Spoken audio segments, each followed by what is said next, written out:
My dad had a quadruple bypass and my grandfather passed away of a heart attack at age 56. I've had a bypass and a pacemaker implant too. I just found out that heart disease kills more women than breast cancer. Hello, I'm Peter Harvey. Thank you for your interest in the cutting-edge research carried out at the Heart Research Institute. The worldwide obesity epidemic garners plenty of headlines, but the main disease it's causing, atherosclerosis, still doesn't seem to rate the publicity it deserves. Heart disease is the leading cause of death right around the world, and atherosclerosis, the thickening of artery walls as the result of a build-up of fatty materials like cholesterol, is the greatest cause of heart disease. Approximately 3.4 million Australians suffer from heart disease, with one person dying as a result every 10 minutes. That's around 50,000 deaths each year in Australia alone. Another 12,000 suffer strokes, while heart disease sends a further 400,000 Australians to hospital every year.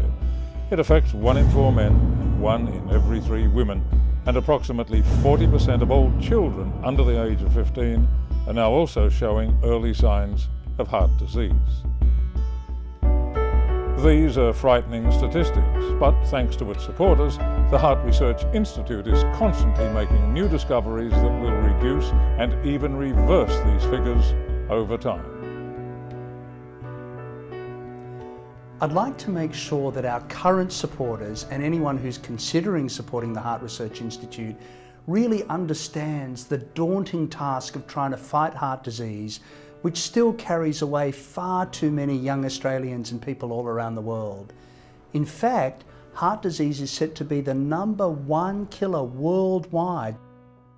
We always need to buy equipment. Some are small pieces of equipment or reagents that cost as little as $100 and make a valuable contribution, and some are extraordinarily sophisticated pieces of equipment that can cost $200,000 or even $250,000. But every contribution helps, because it's by adding the little bits up and combining them with the major pieces of equipment that really allows the researchers to do the research to make the breakthroughs that will save the lives. I'm currently working in the clinical and lipid research groups here at the Heart Research Institute. I'm looking at the effects of prednisone, a steroid drug, and its effects on high-density lipoproteins, which is the good cholesterol as opposed to the bad cholesterol, in patients suffering with pulmonary inflammation. So I'm part of the immunobiology group at the HRI. Under certain diseases where inflammation occurs, you get excessive growth and where you don't want it, for example in tumours and cardiovascular disease. I'm looking at the effect of high-density lipoprotein to see whether or not this HDL can actually inhibit this inflammation-induced growth. There are 9 different groups here at the Heart Research Institute, and between them they cover almost every facet of heart disease. For example, there's one group that study the earliest origins of heart disease in children and young adults at high risk. One fascinating example of the work we're doing is how to prepare stents and bypass grafts with a new synthetic protein that might make them more effective. So the 2 major ways we treat heart disease when it's advanced, stenting and bypass grafting, if that research is successful, it could revolutionise the way we treat heart disease worldwide. As you can see, vital research doesn't come cheap, but every contribution, small or large, is vitally important to the work of the Heart Research Institute, and we're grateful for every contribution that we get.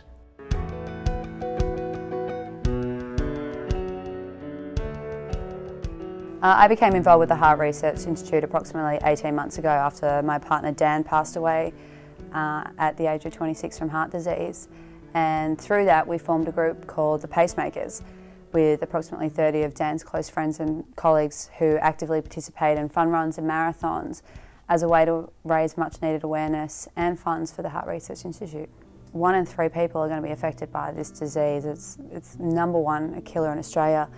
So why not get involved now? Why not help with funding or participate at institutes like this? So hopefully in the future we can prevent another tragic loss like Dan's. It was Christmas Eve. My father got up to go and get the paper and he had a massive heart attack on the lounge room floor. We all rushed out. My brother was in the surf club. He tried to revive him but couldn't.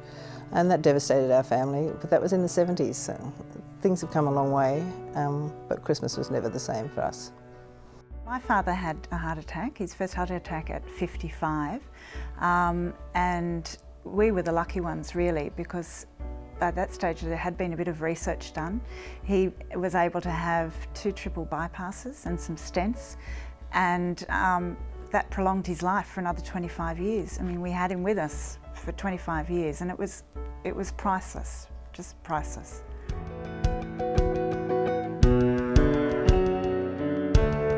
Everyday people like you are helping the Heart Research Institute to fight the epidemic of heart disease that's attacking the entire world. While we're well aware of the importance of leading a healthy life, a good diet, plenty of exercise, kicking bad habits like smoking, it'll be the successes of the incredibly talented medical scientists at the Heart Research Institute that will eventually bring the greatest victories.